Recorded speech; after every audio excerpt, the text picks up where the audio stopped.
Rowdy గాను గూండా గాను మనల్ని చిత్రీకరించి చేయటం జరుగుతుంది తప్ప మేము రౌడీలం కాదు. రౌడీలం అయితే ఎప్పుడు 10 మంది ఉండేవాళ్ళు. కానీ ఇవాళ నేను ఒక్కడనే ఎక్కడికైనా వెళ్తున్నాను 10-15 ఏళ్ళ మట్టి కూడా.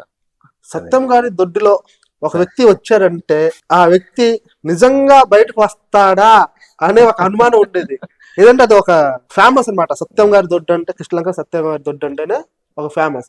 నిజంగా అంత భయపట్టే వాళ్ళం ప్రజలకి మీరు?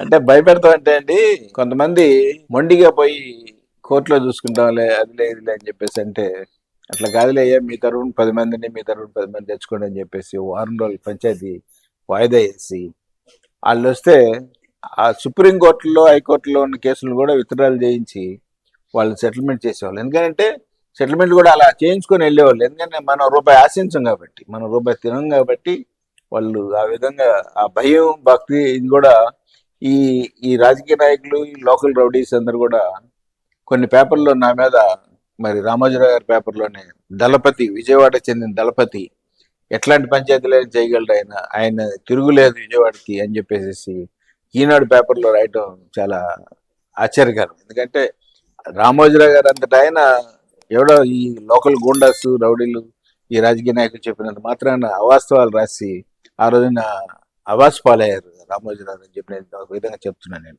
ఎందుకంటే అలా రాయకూడదు. వాస్తవంగా న్యాయం జరుగుతుంది కదా, న్యాయం జరుగుతుంది కాబట్టి నా దగ్గరికి వస్తున్నారు. నేను 10 రూపాయలు తిన్నా కాబట్టి నా దగ్గరికి వస్తున్నారు.